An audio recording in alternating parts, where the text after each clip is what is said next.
Africans from 10 countries are now banned from traveling to the United States, or they face stricter travel restrictions. Somalis, Sudanese and Libyans have all been here before. They were banned in 2017 by President Donald Trump. So, how are the new restrictions affecting African countries?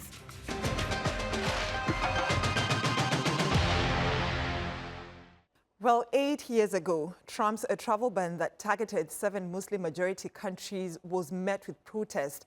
But there's been a somewhat muted response to the current travel ban that has been imposed on more African countries. So, which countries have been affected by the travel ban and why? Let's take a look.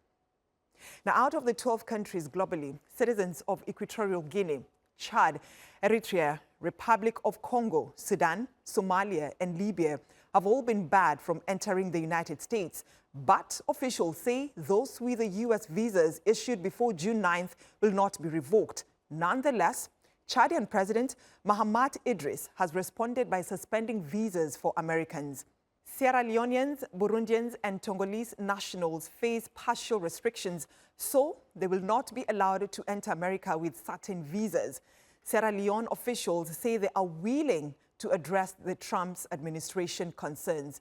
We are committed to ensuring that we work together with the U.S. government to address these issues, because as a country, obviously, we would love to see our citizens not suffer restrictions and travel bans, and that they can travel freely across the world once they meet the criteria that are set.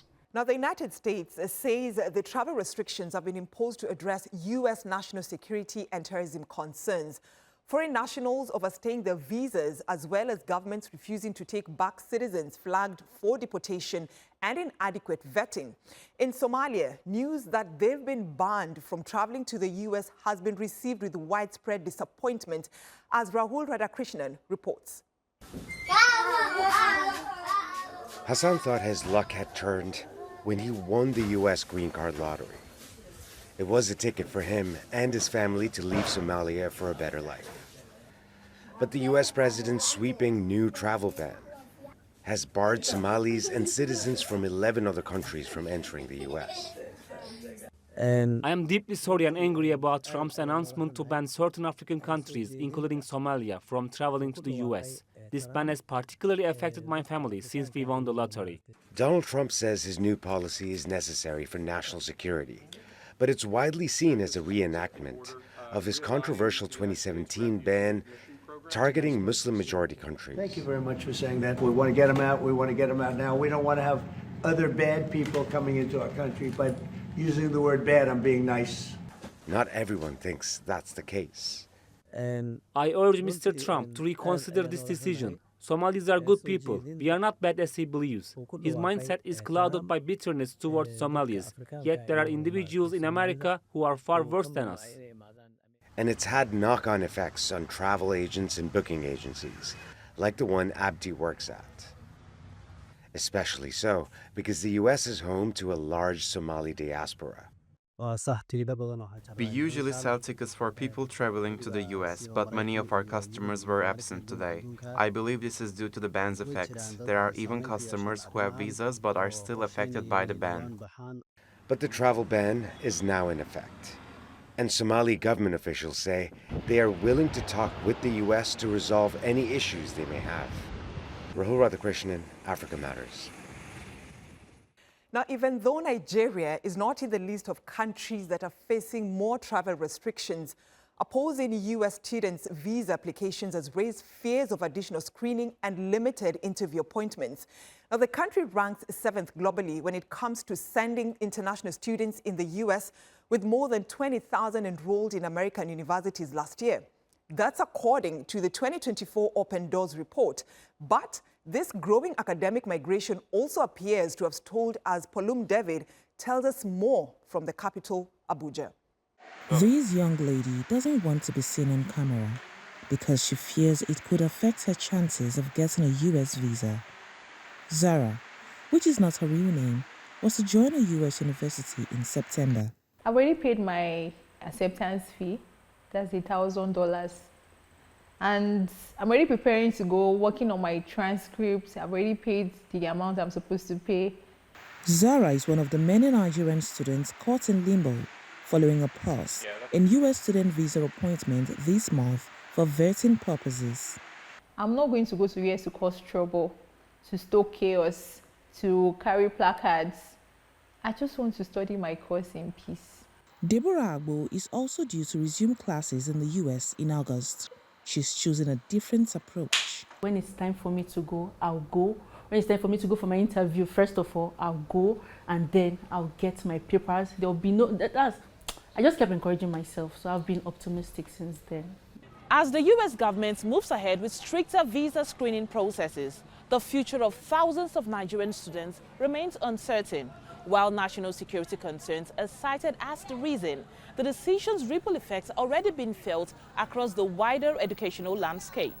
At Suave Consulting, education consultants are advising students to consider options beyond the U.S. If you're not able to get to if the US does not start before September, which is when school starts, the other countries you can go to, you can try if you really want to get foreign education. We still have the Canada, we still have the UK, we still have other European countries as well.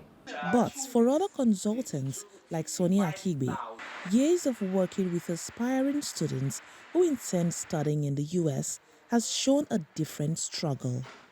From paying the visa fee, from paying the service fee, from paying the application fee, taking our time to do all the documentation, clean documentation, and at the end of the day, the student don't get the visa. It's crazy. So I pray that this social media vetting is going to make all the effort easy. All that can cost over $700. There are more than 50,000 African students currently in U.S. colleges and universities, with Nigerians leading the continent by contributing over 20,000 students. In a statement to TRT World, the U.S. State Department emphasized that obtaining a visa is a privilege, not a right, adding that prohibiting entry to the United States by those who might pose a threat is key to protecting U.S. citizens. And students and exchange program applicants may continue to apply and must be fully truthful when they do so. No previously scheduled appointments have been cancelled. For now, students with no other alternatives and who haven't secured an interview date will have to continue monitoring the system and waiting. Palum David, Africa Matters, Abuja. Let's hear more from Alexis Akwajiram. He's the managing editor of Semaphore Africa. He joins me from London. Thank you for joining us here on Africa Matters. So, Alexis, why do some Africans want to go to the US? And do you think the new travel restrictions will change that? I mean, there are a number of reasons. Often it's familial ties. So people are often economic migrants. They want to send money home. We've seen across the continent for several years now currency depreciation. So the US is attractive because people can go and bring back money in terms of the money they send back in remittances. But then that divides families. So often you want to reunite the family in the US. There are also educational opportunities. There are ways in which you can expand your horizons, not just existentially in terms of your lifestyle, but in terms of your qualifications. And having qualifications from tertiary education in the US, for example, is something that's very appealing to lots of people. And then there are business ties as well. People might want to expand their business opportunities. So in terms of import and export, they might want to extend their reach into the US. So there are a number of reasons why people want to go to the US. Will they still want to go? Well, yes, I imagine so. Just because this ban or these bans, these restrictions are in place, it doesn't stop people from wanting to expand their horizons in terms of education. It will not stop families from wanting to be reunited, and it will not stop entrepreneurial people from wanting to extend their business opportunities, as I've described. All right. And, just from what you're saying, it reminds us of what happened in 2017. And, that ban led to alternative visa pathways that were explored back then. Are we likely to see that happening again this time round? I think this is Trump 2.0, and they have finessed what they're trying to do here. So I think there are radical differences from 2017. I think that was a far clumsier approach to a travel ban, whereas here, I think we're unlikely to see those modifications because they've made it tighter. They've given a clearer set of reasons as to why these bans have been imposed, some restrictions that are related to visa overstaying and also with regards to security. So I think they've honed the practice, they've honed the approach so that they will not need to have modifications in the same way.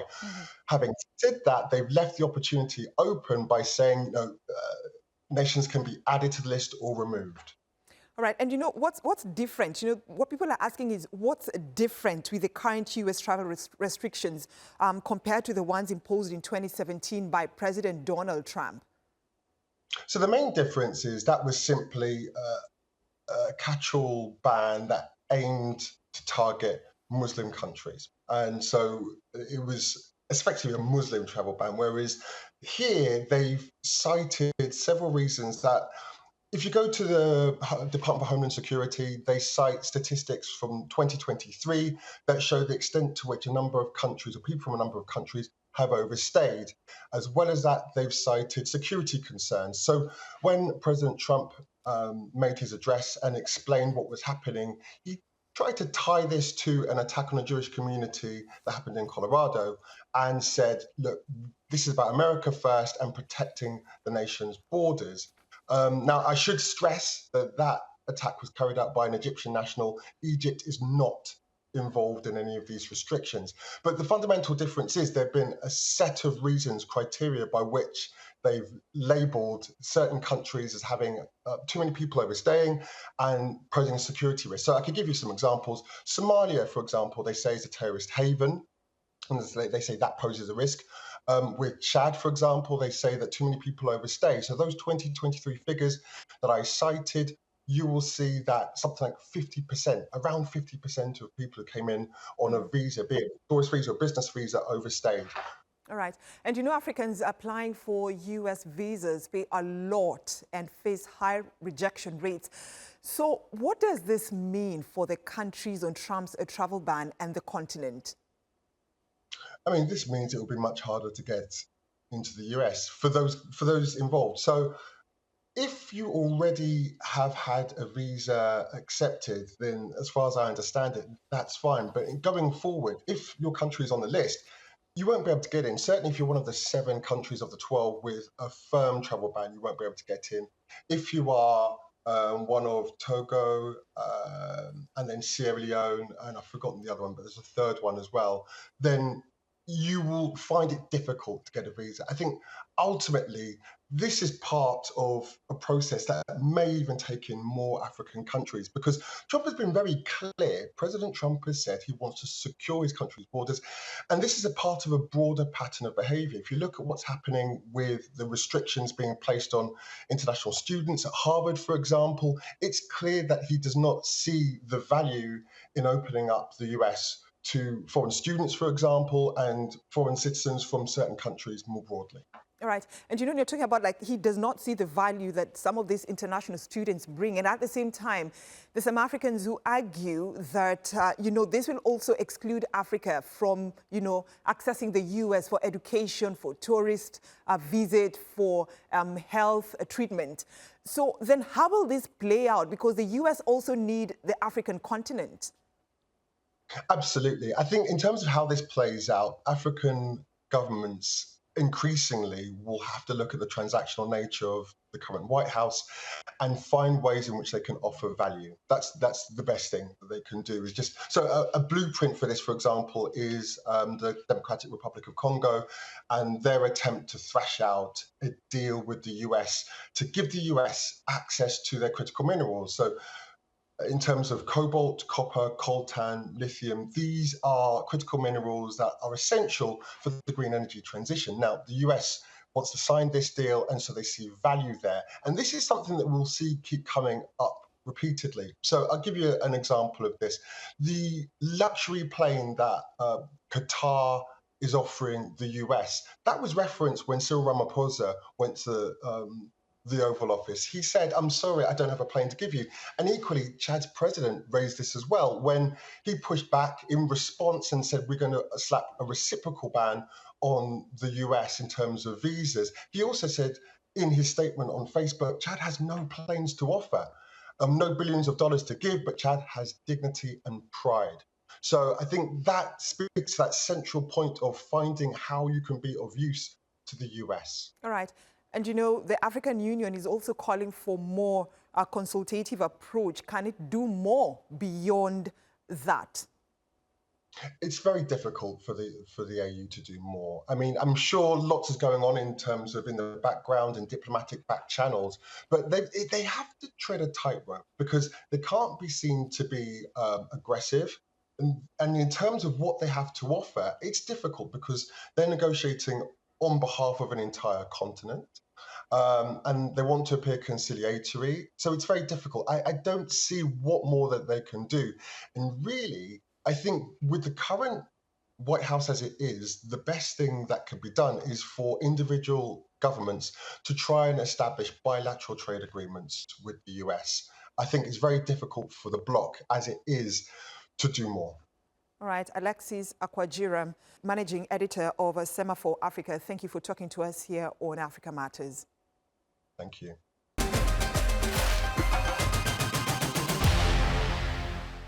To the east of the Democratic Republic of Congo now, where residents in the capital, North Kivu, are dealing with unexploded devices littered around the city.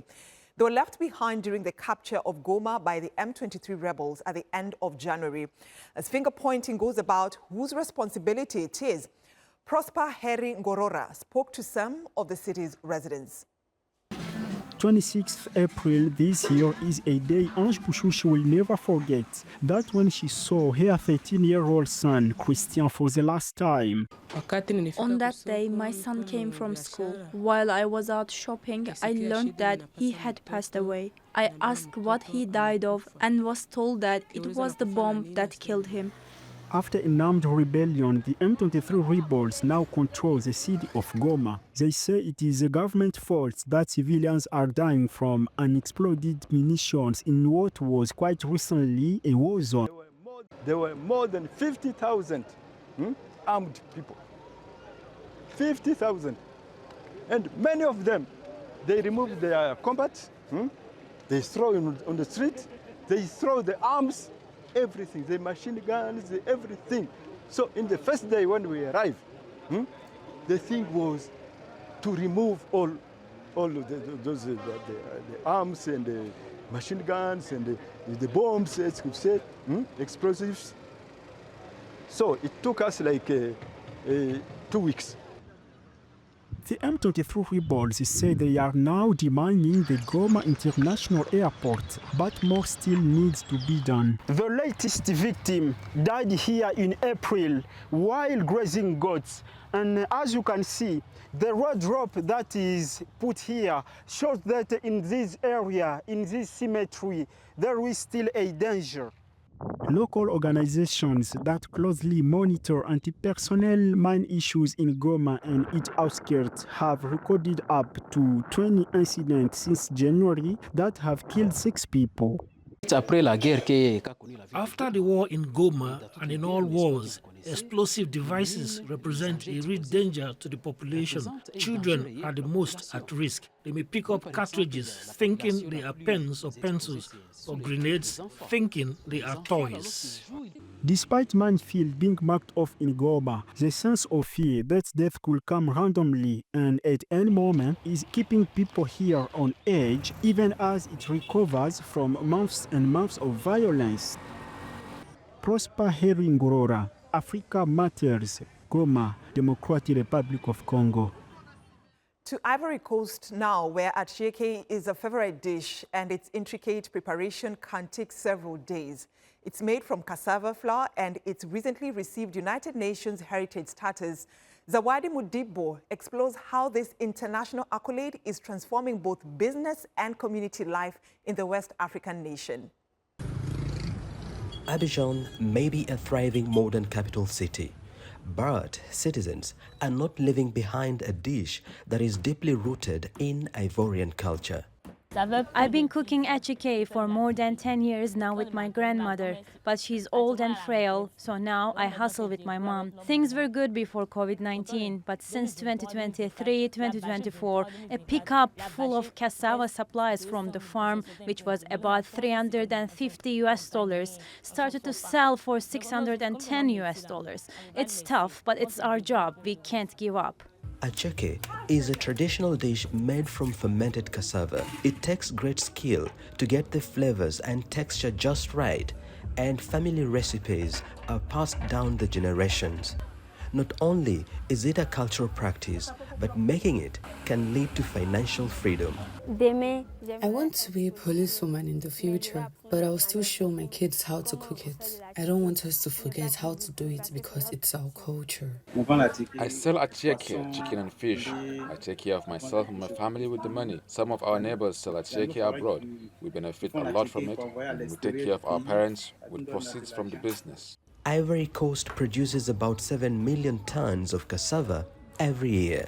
From production, processing and trade, it provides a decent income to various people, with close to 5% of the population, or more than 1.6 million Ivorians, relying on the supply chain, according to the World Bank.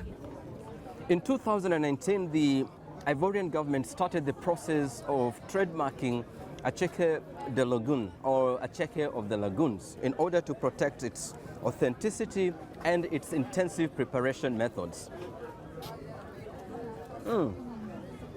Then there is some need to improve the ecosystem of Acheke. You need to improve first the research, for two things. First, to combat the disease, because cassava is prone to a tropical disease which is very harmful for the plant. And also, you need some fund to research for the species that improve the crop, so that you have more production per square meter instead of have an extensive production facility. With these changes in place, more people worldwide will be able to enjoy the unique taste of Ivory Coast's favorite dish with a UNESCO stamp of approval. Zawa Dimdibo, Africa Matters, Abidjan, Ivory Coast. The Kenya shilling is the only legal tender of the Kenyan government and official medium of payment for goods and services. But people in Nairobi's informal settlement are increasingly turning to Bitcoin because merchants say it's safe and doesn't have any transaction costs. This is despite the risk it poses on the already financially vulnerable community, as Emre Boz reports. A new mode of doing business and system of payment is gaining popularity in Kenya. And nobody would think this informal settlement is a place where Bitcoin could thrive. When money exchanges hands in Soweto West in Kibera, not only the Kenyan shilling is accepted, but also digital currency. So far, around 15 people use Bitcoin when business is good every day. I like it because it is cheap and fast and doesn't have any transaction costs. When people pay using Bitcoin, I save that money and use cash to restock vegetables. I would like Bitcoin rates to continue increasing so that I can at least make a profit. Introduced in Kibera 3 years ago by a Kenyan fintech company known as AfriBit Africa, it works by offering crypto-denominated grants, and garbage collectors like Onesmas were among the first to start using Bitcoin. I've been using Bitcoin for 1.5 years. Using Bitcoin is good as you don't have to carry bulky cash around. If you have cash in your pockets, you become a target for thieves. Most people in this informal settlement don't have access to the traditional banking system either. In many cases, people in Kibra do not have an opportunity to secure their lives, with normal savings. They're already excluded from the main financial systems. So it's very hard for them to be able, to plug into any mainstream financial system. But we see Bitcoin has been trusted. So far, close to 200 out of an estimated 200,000 Kibera residents are using the crypto payment system. There's a cost of connectivity. There's a cost of a smartphone. There's a whole ecosystem play, a whole conversations to be had. as far as introducing crypto at that level. This year, the Central Bank of Kenya warned the public against the use of the digital currency, highlighting the risks such as fraud and lack of legal recourse in case of dispute, forcing the National Treasury to draft regulations that would require virtual asset providers to acquire licenses from regulators such as the Central Bank and the Capital Markets Authority, and also safeguard consumers' funds and personal data. Back in Kibera, for residents like Manny, Bitcoin represents a cashless way of doing business as they try to make a living. Emre Boz, Africa Matters. That's our show this week. Share your thoughts and suggestions about the stories we've seen on this episode or ideas on what you'd like us to cover on YouTube or on X using the hashtag Africa Matters. Thanks for watching, and it's goodbye from me, Brenda Radido.